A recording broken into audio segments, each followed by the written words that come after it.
Welcome to Scary Hours. Tonight, we journey into the heart of a local legend.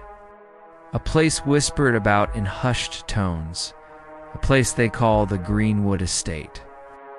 They say no one who enters ever comes out the same. For most, that warning was enough. But for Eric, it was a challenge. He was a skeptic, a debunker of myths, and he wanted proof.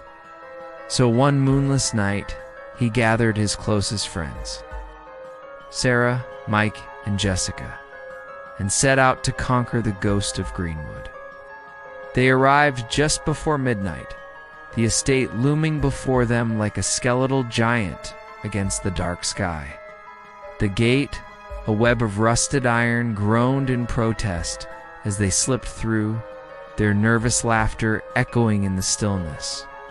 They were young, fearless, and fueled by the thrill of the forbidden. The town's ghost stories were just that, stories. Or so they thought.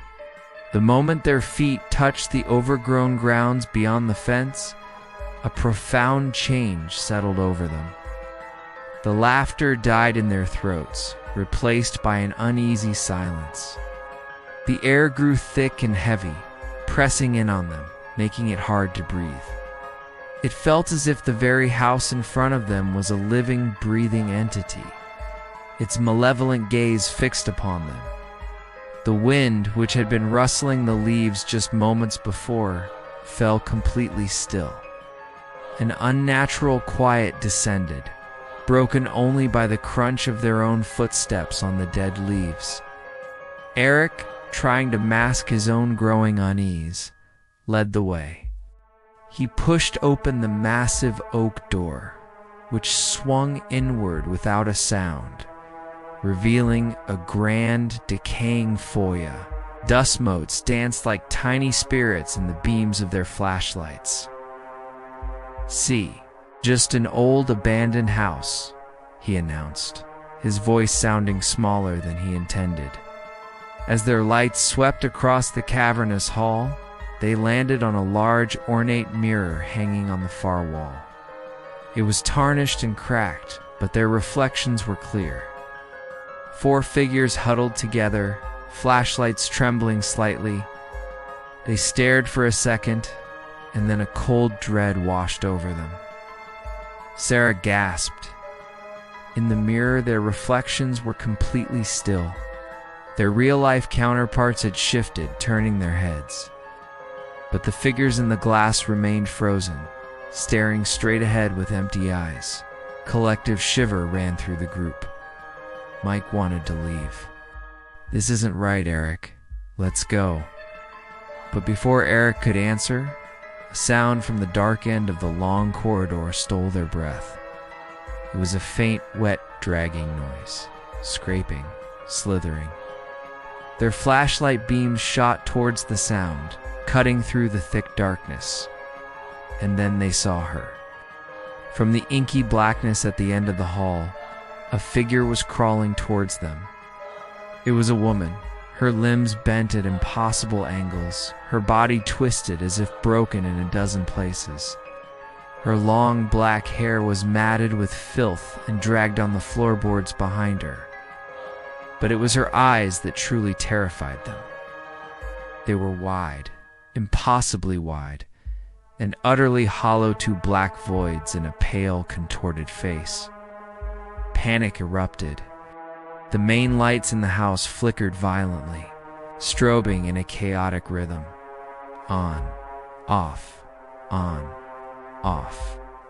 With every flash of light, the crawling woman was closer. 20 feet. 10 feet. 5.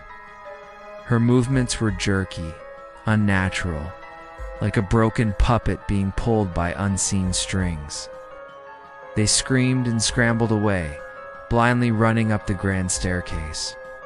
Desperate to put distance between themselves and the horror below, they burst into a room on the 2nd floor. It was a child's nursery, frozen in time. A dusty rocking horse stood in the corner in faded wallpaper with smiling clowns peeled from the walls. In the center of the room, on a small table, sat a broken music box. As if on cue, its lid creaked open and a slow, warped lullaby began to play, its tinny notes grating on their frayed nerves. It was a chillingly familiar tune, but distorted, as if being played backward and forward at the same time. Then, with a deafening slam, the nursery door shut, plunging them into near-total darkness.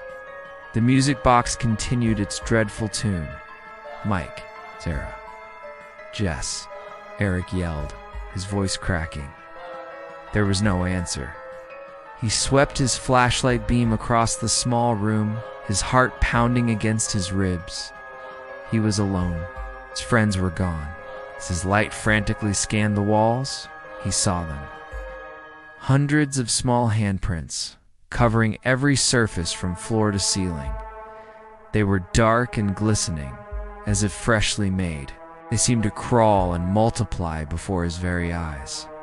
A cold breath touched the back of his neck, and a voice, a dry, sibilant whisper, spoke his name, inches from his ear.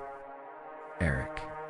The next morning, the local police responded to a missing persons report. They found the Greenwood estate silent and still, basking in the morning sun. Inside, on the nursery floor, they discovered 2 cell phones. Both were still recording, their batteries almost dead. All the footage showed was darkness, but the audio was crystal clear, playing that same eerie, warped lullaby on a loop. And on the wall, pressed deep into the plaster, right next to where the phones lay, was one new, bloody handprint. It was much larger than the others. If you enjoyed this story, don't forget to like, follow, and subscribe. Join us again at Scary Hours, because the next horror might be closer than you think.